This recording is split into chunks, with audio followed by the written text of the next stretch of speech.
We made 2 albums together, and we worked together for 3 years. Excellent albums they were too, but let's come up to date with a track from the brand new album called Another World. And this is one of the maybe more intriguing tracks, Gerry, on the album called Whose House Is It Anyway? And can you tell me a wee bit about what the impetus was for this song? Yes, that was, it's a bit sort of tongue-in-cheek. I was staying in Italy for a while, and I found myself one night at a party in a very large house in Rome, where there were lots of people from the fashion world and film world and music business world. And it's just a tongue-in-cheek look at the whole cult of celebrity. Which, of course, you love. Of course. I love it. I love it, Janice. I love it. I can't get enough of it. I need it, Janice. I need it. Gerry Rafferty's going to be in the Big Brother household this year, yes. No, let's hear the song. Whose House Is It Anyway?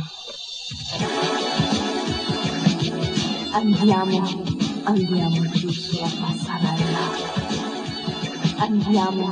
Andiamo giù sulla passerella.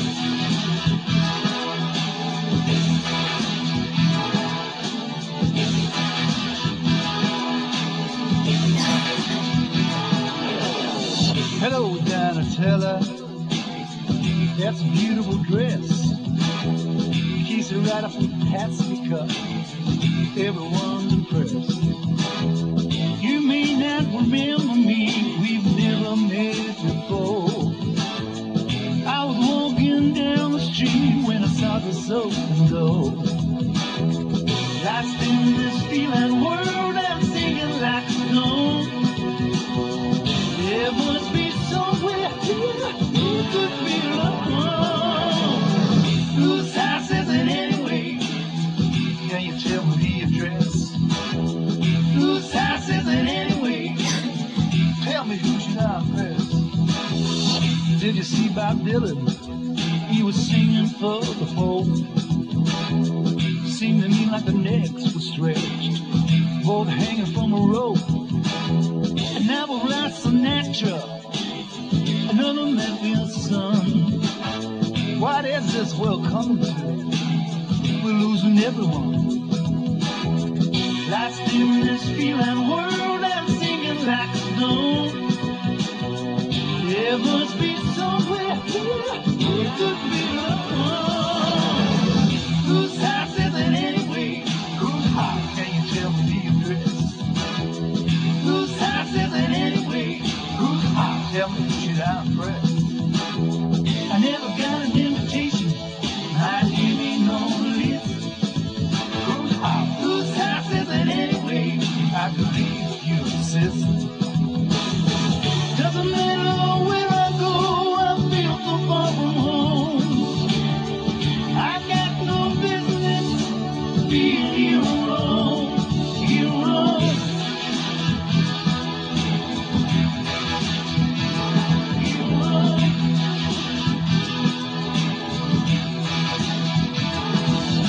There goes Quentin Tarantino.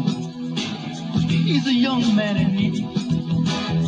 Not spending all that stuff about Hollywood and greed. I just saw Madonna.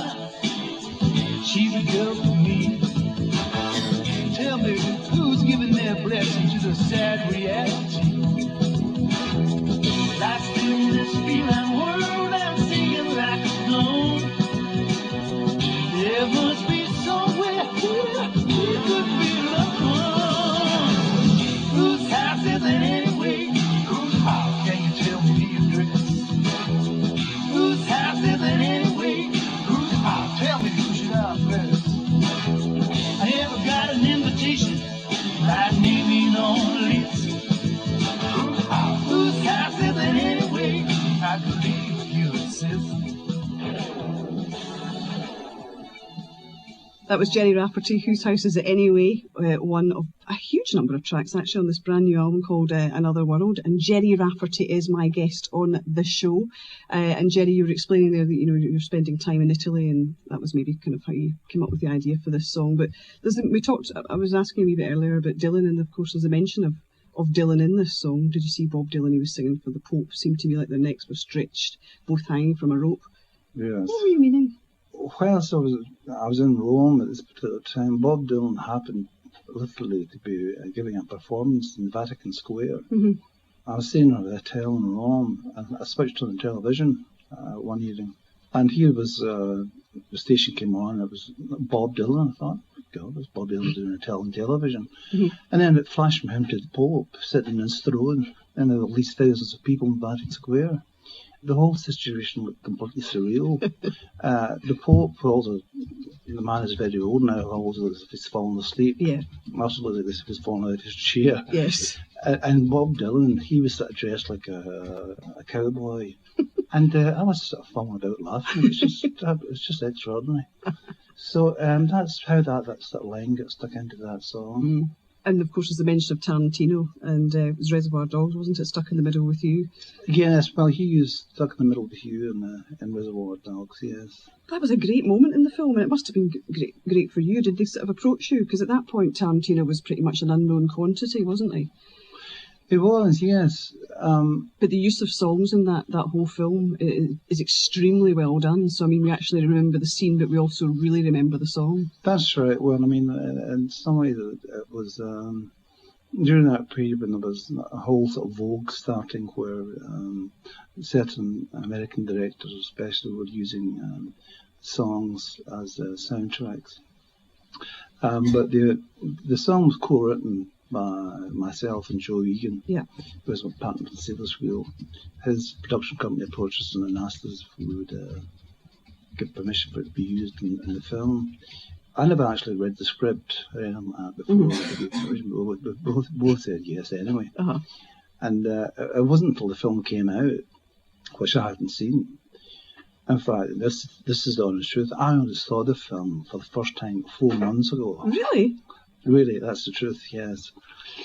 But everybody told me about this scene with this poor unfortunate guy getting his ear cut off. Mm-hmm. It's horrendous. While I'm saying stuck in the middle of the view. I thought, Did sales of the Steelers Wheel back catalogue soar following the release of the film and the soundtrack? Well, not so much that, but there was a whole new generation picked up on the song, and there was a couple of young American bands did versions of it, and Louise did a version of it, and so the song really got a new lease of life, as it were. Now, it's been 6 years, Gerry, hasn't it, since your last album Confession. release? Yeah, Over My Head, which was reworkings of Humble Bums and Steelers Wheel songs. And with this new record, it strikes me as being, there's a whole lot of musical variety within it. But it does strike me, first and foremost, as being a very spiritual record. And it's important to say that, given that we just played a track which maybe isn't indicative of that kind of theme, that thread running through it. So from the first track, All Souls, which we'll be hearing shortly, with its chorus about being in the wilderness, to the final song, Another World, about love opening the door to eternity and being the key to everything.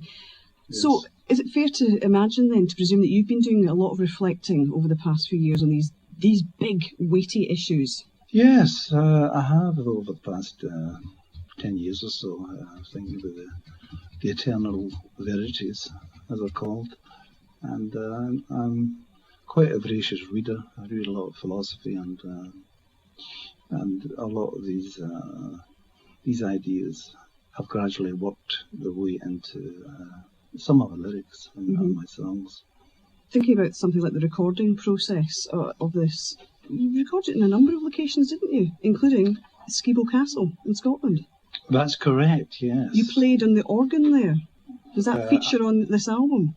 The organ in Skibo does actually feature on one track, yes. Which track is it? It's a track called It's Better This Way. But yes, it was recorded in various locations. And what happened was, about 4 or 5 years ago, I invested in some recording equipment. It is literally a portable recording studio that can be packed into flying cases and taken anywhere in the world.